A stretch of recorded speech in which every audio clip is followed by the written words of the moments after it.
off. Thanks for joining tonight. Part 2 of the Insider Investor, the world's best and simplest real estate investing model. And we're going to keep it super clean and super simple and get through this in less than 30 minutes. I know dinner time is around the corner for us, and maybe it is for you too. So we like to do these bite-sized, snack-sized, appetizer-sized webinars to take advantage of this crazy market and what can be accomplished investing-wise here recently, especially because of COVID. At the same time, realize that, and most of you could probably know this, the attention span on a webinar or on a call or on a presentation is about 20 minutes. That's about it. So we try to keep these, we try to adhere to that and move these right along. So let's do it. Mickey Pasquarella on the line 2, on the Zoom line, is my business partners, Rochelle and Will O'Reilly. Rochelle is in Philippines and Will is in South Jersey right now. So they're joining me. I appreciate their support and continued partnership. Here's us. We sold a bunch of houses. I've been with Keller Williams, so has Will, for a while, since 2007. In fact, for me, sold, we're approaching $200 million in sales so far. We do, that's the traditional side of real estate. We do these boutique developments. So we basically take a 2-story home and turn that home into a 4-story home. So we typically add a story on top. We add a deck on top of that. And then we dig down the lower level and create living space there. We call them modern classics. And this year we'll do about a dozen of those. We have 5 going on right now. I'm also a mastery coach. So I coach other sizable real estate teams to high performance here in the States. At current clip, my teams this year will do $700 million in sales combined. So those are some folks that are doing this at a super high level. And I learned as much from those guys sometimes as they learn from, hopefully learn from me. So that's our background. Go ahead, Roche. So the world's best and simplest real estate investing model. There's some real traction when the world's best model is also the simplest. So that's good stuff. All right, jump to the next slide. Buy your current house again. What the heck does that mean? Here's what it means. What we typically see in traditional brokerage model is that when it's time to buy a new house, time to upgrade, or time to downsize, and luckily this is the case for us. We do help folks sell homes traditionally. Normally you sell the first house and you use those proceeds to buy the second house. Well, this webinar tonight and the series is all about building a real estate investment portfolio and reaching your financial goals and dreams in putting together a real estate portfolio. So what we encourage you at first to do, very simply, is when you look to buy your next investment, and by the way, we'll get to what you should be buying and what you shouldn't be buying and how to do it. When you do buy your next investment, we're going to encourage you to not sell the first house. Right? So if you don't own a house yet, first step is we want you to buy one. The second step is when you've got a house and begin your investing career, we want you to keep the house you've got and buy another one versus selling it and buying one with kind of so, quote unquote, for the first time. So that's kind of how we talk about doing that. Why do we do that? Why do we encourage people to stack the next home on top of the first home they currently own? A couple of really important reasons. Number one, lending for homeowners is really cheap. Right? So in other words, when you buy the next house, it's going to be a house you're going to move into versus buying an investment property, quote unquote. And when you buy a home to move into, the down payment requirements are much lower, generally between 3.5% or 5% at a minimum. So that saves you a bunch of cash that you don't need to put into the next house. Second piece is that those interest rates are, at this point, about 30% lower for an owner-occupied home than they are for an investment property. So we are talking about doing this on a own a house and own a next house and own the next house and own the next house. This model is in keeping all of the homes you buy and simply buying another one to move into versus having a house, selling it or not, and then moving into the next house excuse me, having the first house and then buying investment properties on top of that, on top of that, on top of that. If you move into them, if you rightfully call each purchase a home for a while before it's just an investment versus a pure investment, these rates and these favorable terms apply. Third reason that that we like living in the next home you're going to buy versus getting rid of it is that you're going to be able to work on the home as you live there, right? And depending on what the home needs and what you're going to do, it can be a bit of a mess. It can also be not so bad, but what we know is that if you buy a home strictly for an investment, and the idea is to get a tenant in there, that's not going to happen until the house is ready to go and fully repaired, no matter what has to be done. And what we know is that not only can you not do a bunch of work or get a tenant before you get it all fixed up, so to speak, you also can't do any other upgrades and capital improvements while someone lives there, right? Because they're a customer of yours, and you can't be rebuilding and building a house while they live there. If it's your own place, you get to set your own rules. If you're okay with doing some tile work and some paint, carpet, and maybe some kitchen cabinetry along the way, that's fantastic. And oh, by the way, while you do the work, you don't need to be paying for another place to live. You've already got one.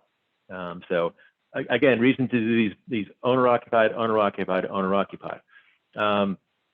Okay, next slide. Your investing model on autopilot. Here's the beauty of this thing. The world's best investing model is the one that you understand the best, right? And the one you understand the best is going to be the one you spend the most time in. And for most of us, that is your own neighborhood, right? So again, the world's best and simplest real estate investing model, we're recommending that as you build out your investment portfolio by buying these owner-occupied properties, living in them for a period of time, and that becomes your model, we're also going to target buying these in the same neighborhood. So it does a couple of things. It takes out, so starting a business, right? This investing in real estate is a business, whether it looks like a whole standalone business or not, it's a business. So you look at what it takes to start a business in terms of the learning curve. What do you think is easier to do? Start buying a home you've driven past every day or every other day for the last 6 years. You'll know the condition, you'll know the block, you'll know the neighborhood, you'll know pricing pretty well if you track real estate values like we do, and if you're on this webinar, you're probably tracking values pretty well. Versus doing something else in terms of a startup business, like I don't know, starting an Amazon store or a pop-up art gallery model, right? Some things like that, where you're not already doing the art gallery model or selling on Amazon, right? If you work for an insurance company full time. So what we're saying is you're already doing lots of stuff that fits right in line with becoming an investor and buying and investing in more real estate where you live, in contrast to starting a new business, which is, if you're like most people, you're not already doing an Amazon store if you work at an insurance company, right? So we talk about making this simple, keeping this easy, making it the best by simply getting to know and look at your neighborhood a little bit differently and tracking some of the data, right? So essentially your daily commute serves two purposes. One is to get to where you're going, get to the coffee shop, get to your job, get to your friend's house. And B, it's to spend more time in the neighborhood while you're taking notes, right? So one of the things that we talk about and makes real estate investors successful is they're looking at real estate all of the time, right? And so if you begin to look at your daily commute as an opportunity to look at real estate at a high level, or at least a consistent level at the beginning, then you get to bend the learning curve down, almost flatten it, and you get to not spend a bunch of that extra time in kicking off your career versus starting a new business that is kind of starting from scratch. Okay, number 3. How did we go fast? The 85% rule. What does that mean? I'll give you an example. So again, we buy these homes, we generally make them into three or four story homes, and almost double the size. We do this at a pretty high level, and we keep really good track of the target properties that we'd like to buy and their owners and what their scenarios are. And one example, we spoke with an investor who was looking to sell, had a couple of homes to sell. We spoke with this gentleman 127 times. And on time 128, so you know what, Mickey? It's funny you called today. I've been meaning to call you guys back. This is the time I need to begin to sell a couple of these houses. I know we talked years ago about selling. I just wasn't interested then. Time wasn't right. I felt like I wanted to keep buying, and now I realize I need to actually start selling. So we bought that gentleman's house, and it was a nice investment for us. And the point is, the follow-up with that gentleman over probably 8 years allowed us to buy that home when his time was right. So the 85% rule, back to the target of the slide, is that 85% of the homes you're going to wind up buying, and again, we're teaching that you're going to target and compile a database of homes you'd like to buy in the neighborhood eventually. The beauty of it is, if you're not ready to buy 5 or 6 or 7 homes in 1 year, guess what? The sellers who you're targeting probably aren't either. And so there's this neat confluence of things that are important to each party, which is they may not be ready to sell their home now, and good news, you're not ready to buy 5 or 10 of them right now either, right? So it's that follow-up that we're encouraging you guys to take advantage of, is to track the homes that you'd like to buy, get to know more about them. They may have been listed for sale at one time. They may be rented by a landlord who's out of state, who you've met a couple of times helping a tenant moved in, or maybe he moved out of state, he or she moved out of state, and they've got a tenant there, and you met them as they were moving out of state. And all of these ways to capture potential real estate targets that you'd like to buy is you're putting them into your CRM. If you don't have a CRM, it's fine. Use your cell phone. That's probably the world's most common CRM these days. And just keep track of the properties you think you'd like to buy eventually, and follow up and touch base. So again, the world's simplest and best real estate investing model is the one you know the best, and the one that's in your backyard, and the one that takes simple following up with no pressure conversations about sometime in the future, maybe looking to buy the home. That's what we're recommending.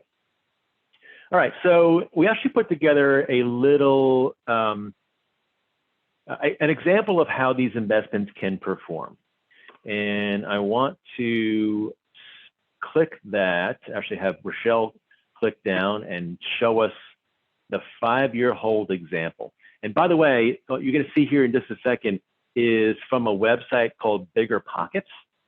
I'm a subscriber. We're subscribers to Bigger Pockets, and it's relatively inexpensive per month, and it's really a rich resource, not only in the tools you're going to see here in just a second, but in the networking opportunities that you'll find. You'll find properties. You'll find access to financing. You'll find questions that really obscure, even local questions about zoning and stuff that are really nice to be all in one place.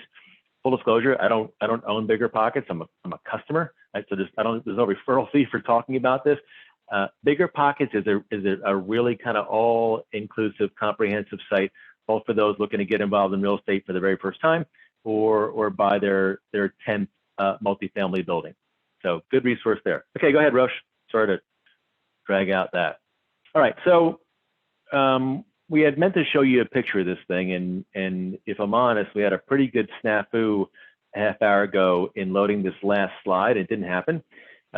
This is just for kind of perspective's sake, a 3-bedroom, 1-bath house, and it's about 1,000 square feet, right?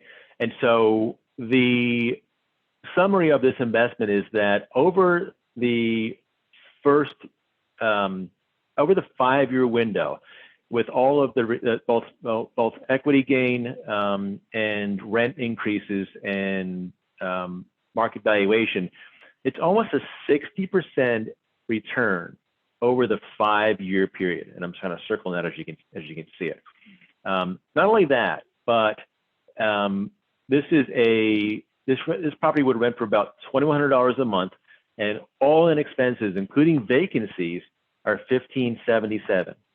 Right. And by the way, and again, I'm sorry I can't show you a picture. That's on us.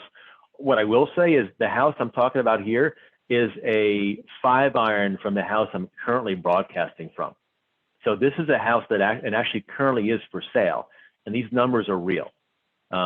So we'll email out the link to this house later on. I'm not the listing agent. I'm not going to make money on it if you buy it. Right? I just want to make sure that you can kind of put let the rubber meet the road in terms of what house we're talking about and kind of how the numbers can actually work from a real perspective. So those are some of the returns this house does. Go ahead forward, Roche. And it just kind of focuses on similar expenses and kind of how the numbers work monthly. An important one to note is this number up top right, total cash needed.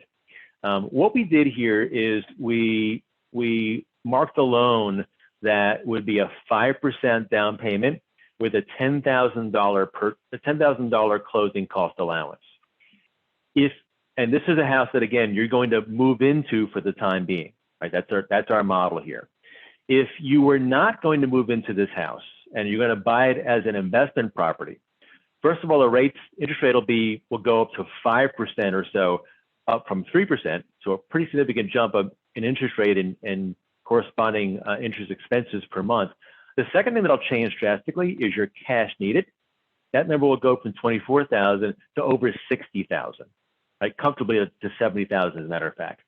So there's just a lot of leverage in what can sometimes be the inconvenience in moving a handful of times the first 5 years that is really balanced out by the rate of return that you can receive and the cash you can conserve and not have to deploy in buying a home from a owner-occupied perspective versus an investment perspective. Real quick, back to buying these things owner-occupied.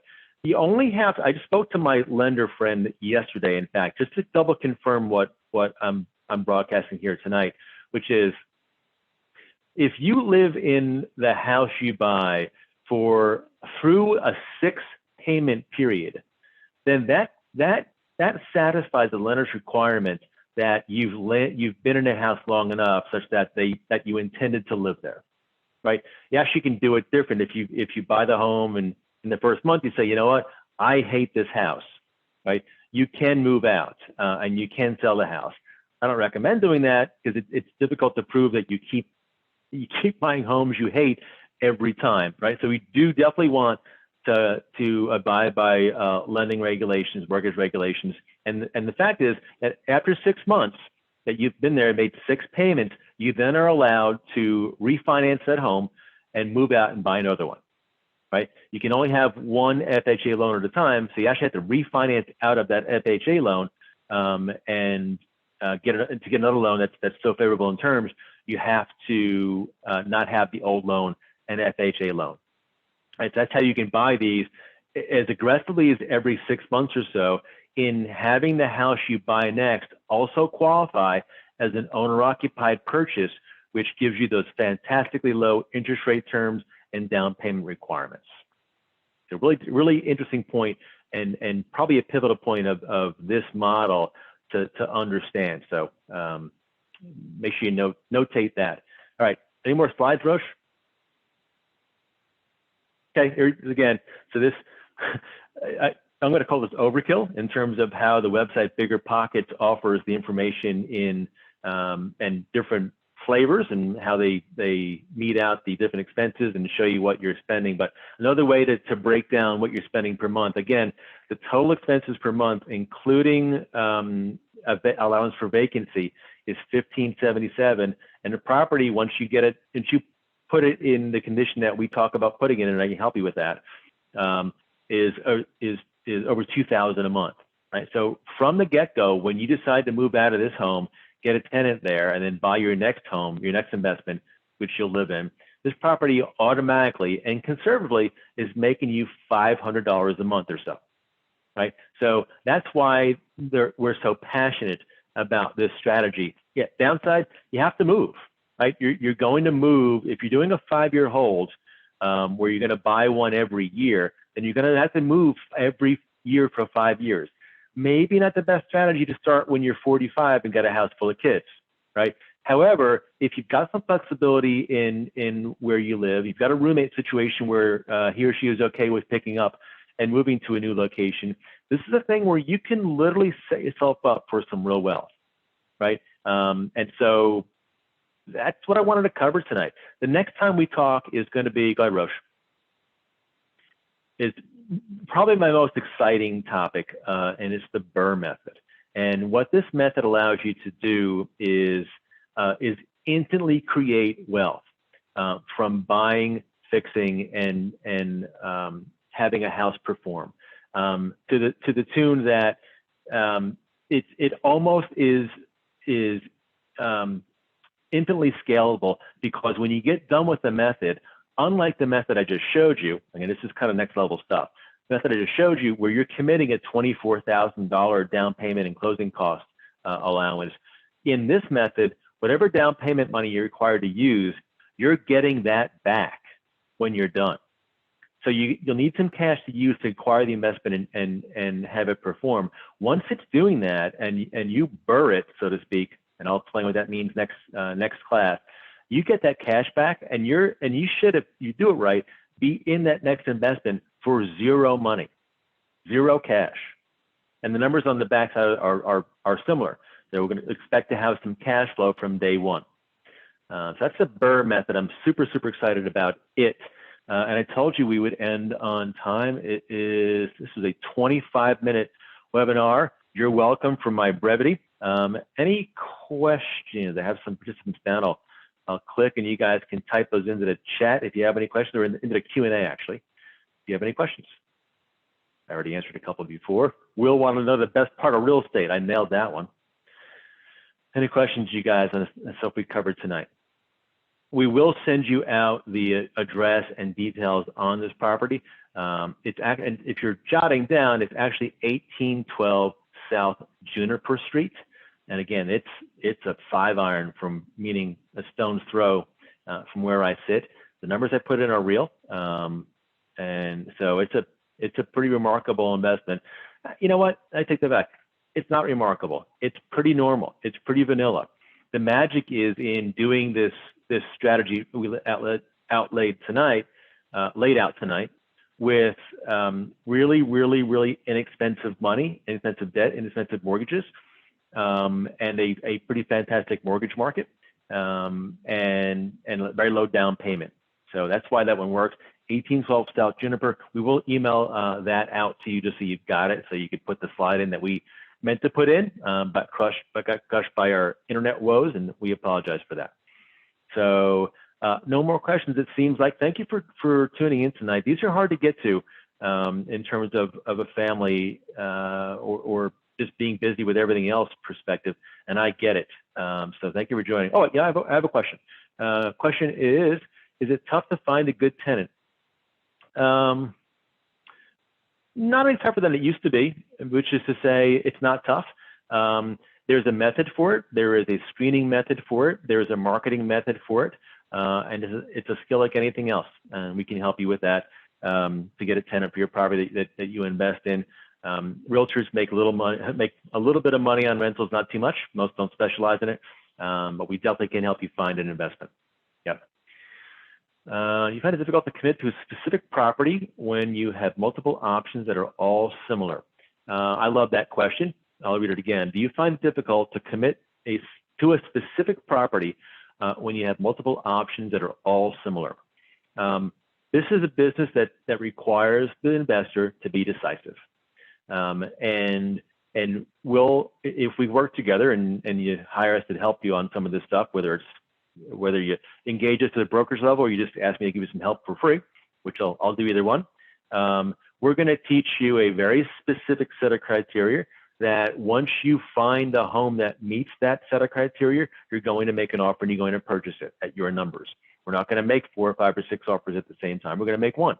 and we're going to make it with a skills-based perspective, and we expect that you're going to get that property. If you don't, we go to option B, and then C, and then D, and then E, and down the line. Yet we're not considering tons of options at one time. We're making one specific offer to a seller, and we're looking to work that one out at your price and terms. So no, we don't have any problem at all in narrowing our focus to meet our investment strategy. Good question. Anything else? Just Will's question about what about real estate. Thank you. My pleasure. You're welcome. Okay, guys, we're going to wrap this up. Exact 1/2 hour. Thank you for joining us again. Sorry about the slide error, and I appreciate you guys logging on tonight. We're always here for questions. You can reach us. How do they reach us, Roche? We should put that in our information somewhere. You know what? We have your information. We're going to send it out. We can send links out from our email about that property, and then of course respond if you have any questions. Is that fair? At the F. Thank you again, guys. Have a great night. Enjoy dinner.